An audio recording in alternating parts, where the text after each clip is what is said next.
Olá e bem-vindos a mais uma aula em português com a professora Paula Lagarto. Hoje vamos resolver o grupo 2 do Exame Final Nacional de Português, primeira fase de 2025.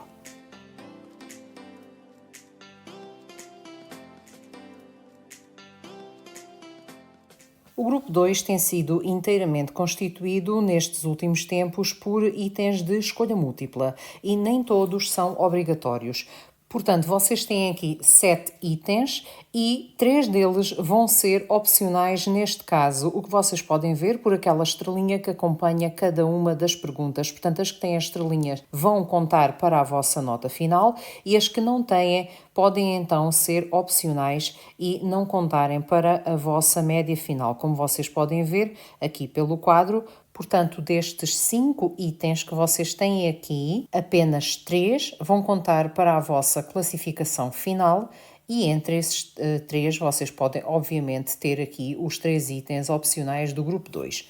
É claro que acertar os itens de escolha múltipla no exame é determinante para a vossa classificação final. Mas isso pode ser algo profundamente aleatório, porque podemos acertar quase por acaso, não é? A escolha múltipla tem esse senão, portanto, vocês até podem ter uma boa preparação para a prova e depois hesitarem entre duas opções e acabarem por colocar a opção que não está correta. E outro colega pode acertar completamente por acaso ou apenas porque pensa menos sobre as opções a escolher e acaba por ter mais pontuação na escolha múltipla. É algo com o qual vocês não se podem martirizar, pensem apenas que vão fazer o vosso melhor e tentar, obviamente, praticando, perceber ali alguns truques que vocês podem usar e algumas dicas que podem também ter em conta para tentar acertar mais estes itens de escolha múltipla. O grupo 2 tem como base normalmente um texto não literário, portanto, o que está aqui em causa são competências de interpretação de texto não literário e, obviamente, é também no grupo 2 que surgem as 3 perguntas de gramática. Neste caso, também em escolha múltipla, tal como o ano passado. Antes, às vezes, havia perguntas diretas de gramática, mas parece que a tendência está a ser cada vez mais que a gramática seja também com itens de escolha múltipla. Vamos começar então por ler o texto e depois as perguntas para ver qual seria a resposta correta. O texto constitui um excerto do discurso O que é amar um país, proferido por Dom José Tolentino Mendonça no Dia de Portugal, de Camões e das Comunidades Portuguesas, em 10 de junho de 2020. É uma bela tradição da nossa República esta de convidar um cidadão a tomar a palavra neste contexto solene para assim representar a comunidade de concidadãos que somos. É nessa condição, como mais um entre os 10 milhões de portugueses, que hoje me dirijo às mulheres e aos homens do meu país, àquelas e àqueles que dia a dia o constroem, suscitam, amam e sonham, que dia a dia encarnam Portugal onde quer que Portugal seja, no território continental ou nas regiões autónomas dos Açores e da Madeira, no espaço físico nacional ou nas extensas redes da nossa diáspora. Se interrogássemos cada um, provavelmente responderia que está apenas a cuidar da sua parte, a tratar do seu trabalho, da sua família, a cultivar as suas relações ou o seu território de vizinhança. Mas é importante que se recorde de que, cuidando das múltiplas partes, estamos juntos a edificar o todo. Cada português é uma expressão de Portugal e é chamado a sentir-se responsável por ele. Pois quando arquitetamos uma casa, não podemos esquecer que, nesse momento, estamos também a construir a cidade. E quando pomos no mar a nossa embarcação, não somos apenas responsáveis por ela, mas pelo inteiro oceano. Ou quando queremos interpretar a árvore, não podemos esquecer que ela não viveria sem as raízes. Pensemos no contributo de Camões. Camões não nos deu só o poema. Se quisermos ser precisos, Camões deixou-nos em herança a poesia. Se à distância destes quase 500 anos continuamos a evocar coletivamente o seu nome, não é apenas porque nos ofereceu, em concreto, o mais extraordinário mapa mental do Portugal do seu tempo, mas também porque iniciou um inteiro povo nessa inultrapassável ciência de navegação interior que é a poesia. A poesia é um guia náutico perpétuo. É um tratado de marinhagem para a experiência oceânica que fazemos da vida. É uma cosmografia da alma. Isso explica, por exemplo, que os Lusíadas sejam ao mesmo tempo um livro que nos leva por mar até à Índia, mas nos conduz por terra ainda mais longe. Conduz-nos a nós próprios. Conduz-nos com uma lucidez veemente a representações que nos definem como indivíduos e como nação. Faz-nos aportar, e esse é o prodígio da grande literatura, àquela consciência última de nós mesmos, ao quinhão daquelas perguntas fundamentais de cujo confronto um ser humano sobre a Terra não se pode isentar. Se é verdade, como escreveu Wittgenstein, que os limites da minha linguagem são os limites do meu mundo, Camões desconfinou Portugal. A quem tivesse dúvidas sobre o papel central da cultura, das artes ou do pensamento na construção de um país, bastaria recordar isso. Camões desconfinou Portugal no século XVI e continua a ser para a nossa época um preclaro mestre da arte do desconfinamento. Porque desconfinar não é simplesmente ocupar de novo o espaço comunitário, mas é poder, sim, habitá-lo plenamente. Poder modelá-lo de forma criativa, com forças e intensidades novas, como um exercício deliberado e comprometido de cidadania. Desconfinar é sentir-se protagonista e participante de um projeto mais amplo e em construção, que a todos diz respeito. É não se conformar com os limites da linguagem, das ideias, dos modelos e do próprio tempo. Numa estação de tetos baixos, Camões é uma inspiração para ousar sonhos grandes. O texto tinha notas e nunca se esqueçam que devem observar as notas porque a compreensão de certas palavras às vezes pode fazer toda a diferença. Aqui tinham apenas duas, o significado de diáspora, que tem a ver com a dispersão então de um povo ou de uma comunidade no mundo, e de preclaro, que era ilustre. Vamos então ver as perguntas. Estes textos do grupo 2 normalmente são textos extensos, pelo que, apesar de ser um grupo de, em teoria, rápida resolução, porque de facto vocês apenas têm de escrever a linha correta na vossa folha de exame, não podem nunca ler este texto à pressa. Os textos, normalmente, apesar de serem não literários, são textos densos e complexos, muitas vezes com recursos expressivos, até metáforas, ironias, outros segundos sentidos, e vocês têm de estar sensíveis a esse significado para que a interpretação do texto seja a mais correta possível. Portanto, têm de guardar uns bons 15 minutos ou mais para a resolução deste grupo.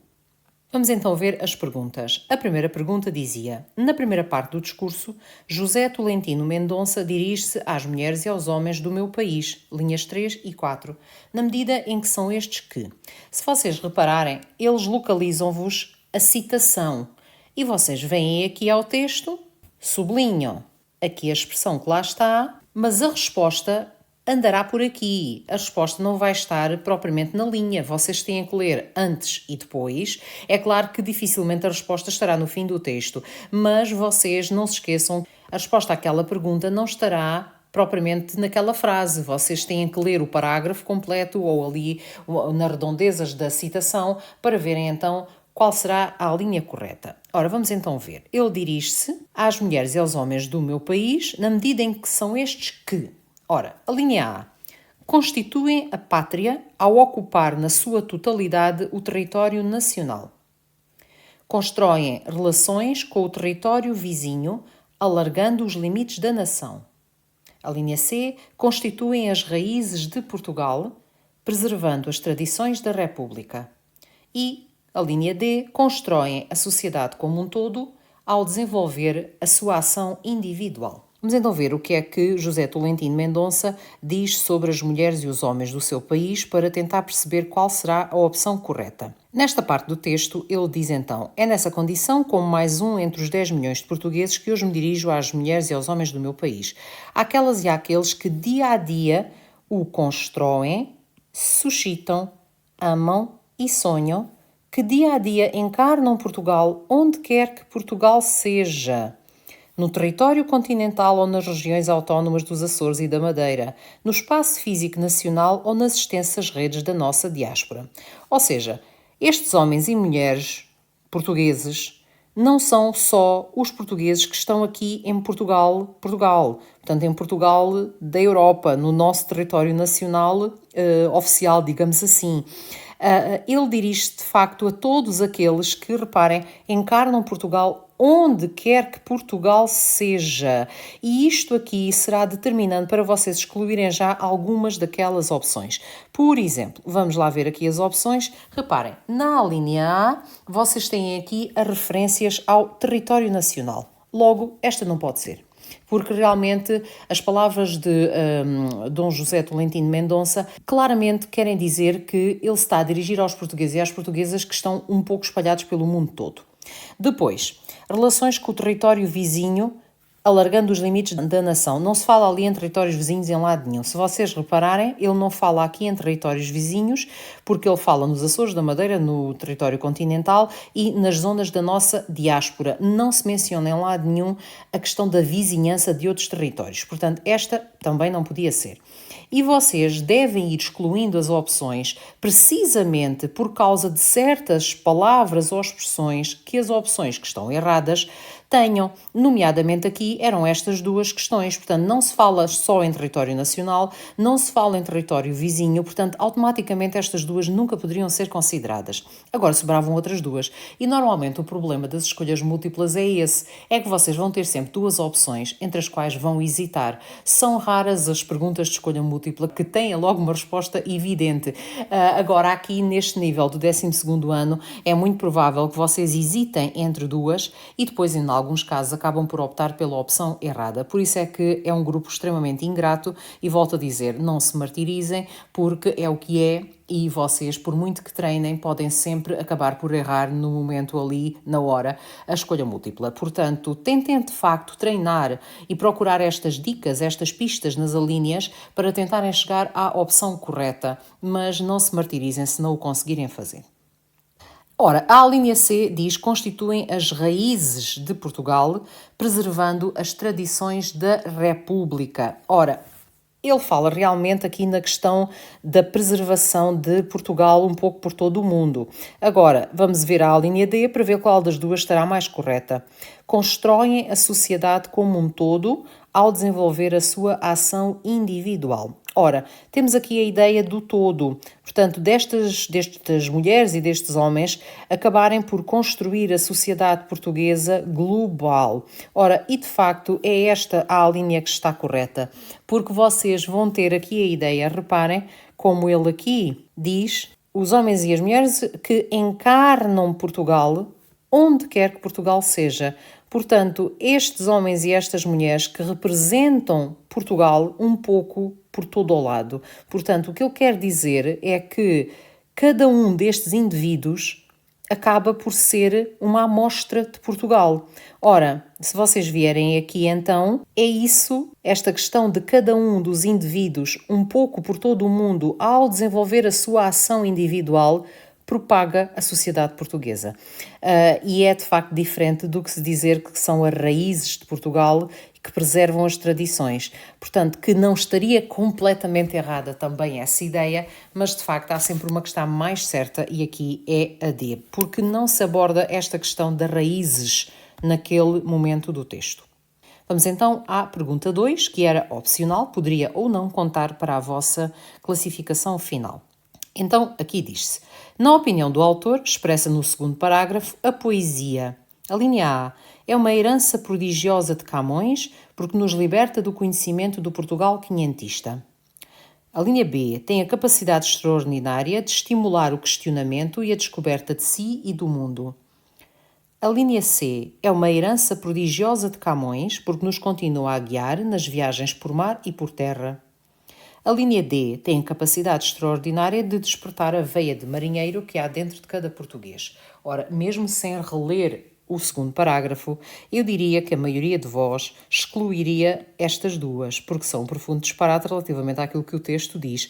É claro que a poesia de Camões fala nos descobrimentos, nas viagens que fizemos pelo mar, mas não é esse, de facto, o foco da herança da poesia camoniana. Vamos então ver entre as opções A e B qual seria a correta de acordo com o sentido do texto. Ora, vamos então focar aqui a nossa atenção no segundo parágrafo e dizia: Camões deixou-nos em herança a poesia. Se à distância desses quase 500 anos continuamos a evocar o seu nome, não é apenas porque nos ofereceu um mapa mental de Portugal do seu tempo, mas porque iniciou um povo inteiro na ciência de navegação interior, que é a poesia. A poesia é um guia náutico, é um tratado de marinhagem, é uma cosmografia da alma. Ora, reparem, tudo isto associa à ideia de que a poesia é uma forma de nos conhecermos a nós. Logo, a ideia que tem a ver com a exploração marítima só nunca estaria correta. Reparem como ele depois diz, conduz-nos a nós próprios, conduz-nos a representações que nos definem como indivíduos, à consciência última de nós mesmos. Portanto, vamos lá ver onde é que estas ideias estariam entre as opções A e B. Ora, a poesia é uma herança prodigiosa porque nos liberta do conhecimento do Portugal quinhentista e tem a capacidade extraordinária de estimular o questionamento e a descoberta de si e do mundo. Eu diria que é indiscutível que vocês iriam para a opção B, porque realmente há uma descoberta da pessoa e do mundo à sua volta, mas sobretudo esta ideia de si tem tudo a ver com a ideia que é expressa no segundo parágrafo sobre a poesia. Vamos então à pergunta 3, que já era obrigatória e já contava para a vossa classificação final obrigatoriamente. Ao afirmar que Camões desconfinou Portugal no século XVI e continua a ser para a nossa época um preclaro mestre da arte do desconfinamento, nas linhas 31 e 32, o autor associa ao sentido de desconfinamento ideias como: a linha A, independência e protagonismo político. A linha B, bem-estar e satisfação pessoal. A linha C, ousadia e responsabilidade social. E a linha D, conformismo e poder individual. Vamos então ver, centrar a nossa atenção ali por volta das linhas 31 e 32. Ora, Camões desconfinou Portugal no século XVI e ele agora vai então falar de desconfinamento. Diz-se então, desconfinar não é simplesmente ocupar de novo o espaço comunitário, é habitá-lo plenamente, modelá-lo de forma criativa, com forças e intensidades novas, como um exercício deliberado e comprometido de cidadania. É sentir-se protagonista e participante de um projeto mais amplo e em construção que a todos diz respeito.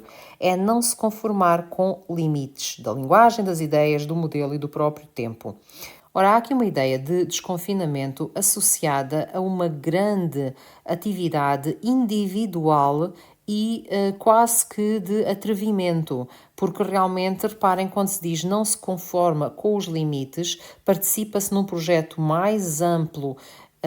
Relaciona-se aqui com o exercício de cidadania, mas fala-se em criatividade, em novidade. Portanto, vamos lá ver quais são então as ideias que poderiam estar aqui em causa. Ora, não se fala absolutamente nada de protagonismo político, portanto, esta não faria qualquer sentido. Agora, bem-estar e satisfação pessoal. Claro que há aqui uma ideia de bem-estar e satisfação pessoal, portanto, esta poderia ser contemplada. Depois, ousadia e responsabilidade social. Ora, a questão da ousadia vai para o atrevimento, vai para aquela novidade, também poderia estar correta. E o conformismo e poder individual. Não poderia ser nunca esta, por o motivo da questão do se conformar. As pessoas aqui não se fala em conformarmos com nada, pelo contrário, fala-se em atrever. Portanto, esta, pelo significado de conformismo, nunca também poderia. Portanto, aqui vocês hesitariam entre as opções B e C. Vamos então ver qual é que estaria mais correta das duas. Reparem, na B, fala-se num bem-estar e satisfação pessoal. Portanto, há um sentido mais individual. Na C, fala-se em ousadia e responsabilidade social. Portanto, há aqui um sentido mais comunitário. Ora, vamos então rever e vamos ver se predominará nestas linhas um sentido mais individual ou um sentido mais de sociedade. Ora, fala-se em habitar um espaço plenamente, modelá-lo de forma criativa, com forças e intensidades novas, um exercício de cidadania, sermos protagonistas de um projeto mais amplo que a todos diz respeito. Ora, eu penso que de facto era evidente que se tratava desta opção C. Portanto, ousadia e responsabilidade social. Vamos à 4. A única frase em que estão presentes deíticos pessoais e temporais é: a linha A, desconfinar é sentir-se protagonista e participante de um projeto mais amplo e em construção. A linha B, cada português é uma expressão de Portugal e é chamado a sentir-se responsável por ele. A linha C é nessa condição como mais um entre os 10 milhões de portugueses que hoje me dirijo às mulheres e aos homens do meu país. A linha D, a quem tivesse dúvidas sobre o papel central da cultura, das artes ou do pensamento na construção de um país, bastaria recordar isso. Ora, os deídicos pessoais e temporais são normalmente ou pronomes, ou advérbios, ou podem estar também nas formas verbais. Agora, aqui no caso, então, dos deíticos pessoais e temporais, e reparem que vocês tinham de descobrir a única em que estivessem os dois presentes, e aqui não precisavam de ir ao texto ver onde é que estas frases estão, porque, de facto, os deíticos tinham que estar presentes aqui, em cada uma destas alíneas.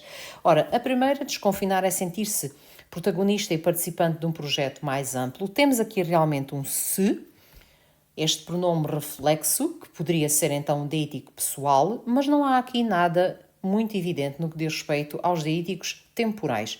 Na linha B, cada português é uma expressão de Portugal e é chamado a sentir-se responsável por ele. Cá está outra vez dois deíticos pessoais. A linha C é nessa condição como mais um entre os 10 milhões de portugueses que hoje me dirijo às mulheres e aos homens do meu país. Reparem que vocês aqui têm de facto um deítico temporal e têm dois deíticos pessoais. Depois, na linha D, a quem tivesse dúvidas sobre o papel central da cultura, das artes ou do pensamento na construção de um país, bastaria recordar isso. E aqui, claramente, não há nenhum deítico temporal também. Por isso, era evidente que a resposta certa seria a opção C.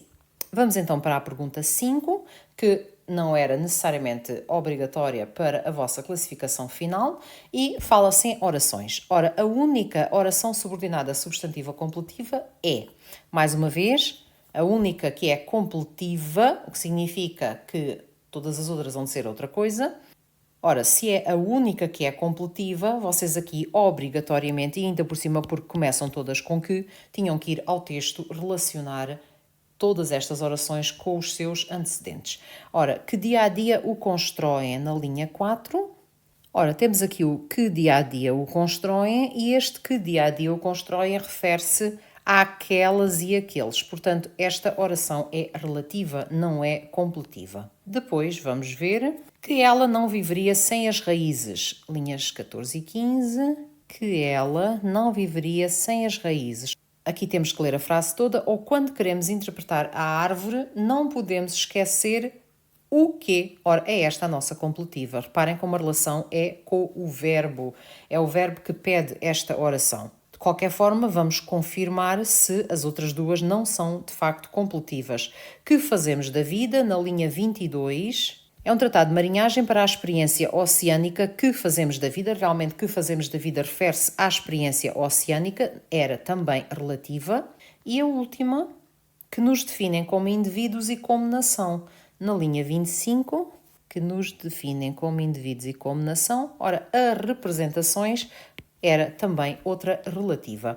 Portanto, a nossa oração é, de facto, a linha B. E mesmo que vocês achem que já acharam a resposta, vão, de facto, confirmar as outras opções, porque às vezes podem estar a precipitar-se e acabar por escolher a linha errada.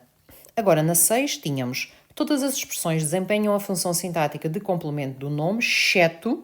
Esta pergunta tem começado a aparecer nos últimos tempos, que é uma pergunta pela negativa. Reparem que estão-vos a dizer que das 4 opções, 3 são complementos do nome, mas uma não vai ser. Ou seja, vocês têm que raciocinar um bocadinho ao contrário e, obviamente, têm que ir ao texto novamente, verificar as relações de cada uma destas expressões com o que está à sua volta na frase. Vamos então ver de forma criativa, nas linhas 33 e 34. Ora, de forma criativa, vamos ver de onde é que isto vem. Ora, é poder sim habitá-lo plenamente, poder modelá-lo de forma criativa. Ora, é precisamente já esta que não é o complemento do nome. Reparem como este de forma criativa vem do verbo modelar. Não é obrigatório, porque vocês podiam dizer é poder modelá-lo com forças e intensidade novas apenas. Portanto, este como modelariam o espaço não é obrigatório estar lá. Portanto, seria um modificador de grupo verbal, mas é realmente esta a opção correta. De qualquer forma, vamos confirmar, ver se as outras três são, de facto, complementos do nome. Ora, de Camões, na linha 16... temos aqui, pensemos no contributo de Camões. Ora, claramente, reparem a ligação a contributo. Depois, de nós mesmos, na linha 26. Ora, aquela consciência última de nós mesmos. Ora, de nós mesmos vem de consciência. A consciência de nós mesmos está a especificar, portanto, é de facto um complemento do nome. E a última, de Portugal, na linha 11. Ora, cada português é uma expressão de Portugal. Ora, é realmente o antecedente, o referente desta expressão é o nome, expressão, e está a especificar então este nome, a particularizá-lo, por isso é um complemento do nome. A nossa opção correta era então, efetivamente, de forma criativa. A última pergunta deste grupo era então a pergunta 7, que era obrigatória para contar para a vossa classificação e dizia: a frase "a poesia é um guia náutico perpétuo", linhas 20 e 21, apresenta um valor perfetivo, uma situação habitual, um valor imperfetivo ou uma situação genérica. Ora, tínhamos aqui o aspecto do verbo, outro conteúdo gramatical que não tem até aparecido muito. Vamos então ver a frase em contexto para perceber do que é que se trata. Assim de repente, e reparem, se a frase tem o verbo no presente, o valor perfetivo à partida estaria já eliminado. E a poesia é um guia náutico perpétuo também não tem nada que indicie a repetição, um padrão, uma rotina.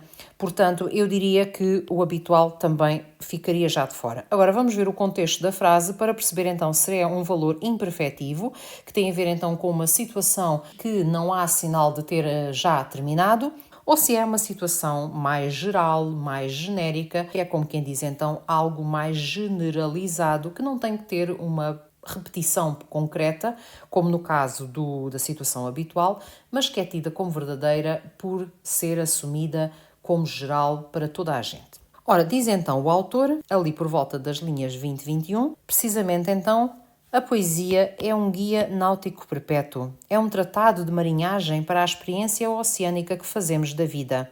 É uma cosmografia da alma. Isto vem no sentido da poesia ser algo que acaba por nos ajudar a conhecer melhor a nós próprios e ao mundo à nossa volta. Nesse sentido, reparem, não é propriamente uma ação que esteja a decorrer no tempo e que vai terminar, é uma situação bem mais geral, quase como os provérbios em que nós dizemos quem tudo quer tudo perde, ou outra situação mais vaga, quase como nós dizermos hoje está muito calor, apesar do verbo de facto estar no presente e a situação ainda não ter acabado, mas nós estamos a referir-nos a esse acontecimento, a essa ação, de uma forma geral. E aqui é o mesmo sentido. Portanto, de facto, o valor aqui do verbo é uma situação genérica. Não é algo que se trate de uma ação que ainda se prolonga e que vai terminar eventualmente.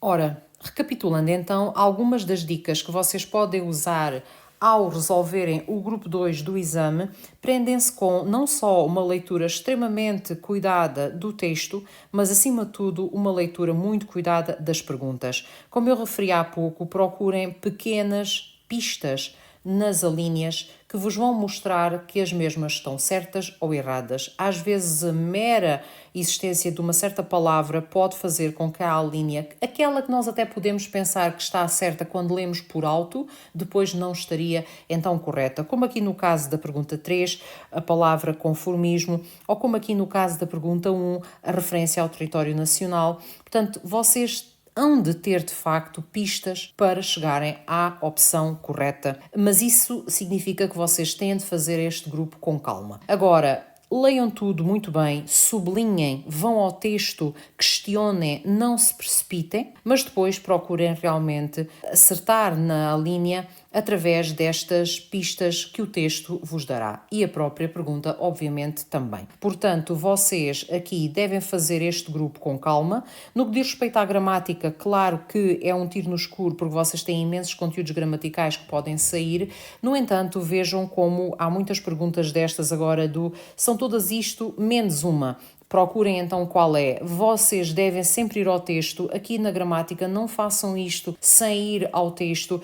São raras as situações em que vocês conseguem fazer sem ir ao texto, como aqui quase as referências aos deíticos realmente tinham que estar aqui nesta frase, portanto é diferente, mas é uma situação muito específica, sobretudo nas orações e nas funções sintáticas. Vocês têm mesmo de ir ao texto para verificar todas as opções e comprovar aquela que pode ser a mais correta. Apenas aqui uma última referência, no que diz respeito aos critérios de correção deste grupo, não há cinzento, é tudo preto ou branco, portanto as respostas ou estão bem ou estão mal, portanto isto é muito automático na correção por parte do professor corretor e têm sido raríssimas as situações em que o IAV admite algum tipo de erro ou uma resposta alternativa, portanto quando vocês acabam o exame e são publicados os critérios de correção, estas tabelas que são então publicadas normalmente não se alteram.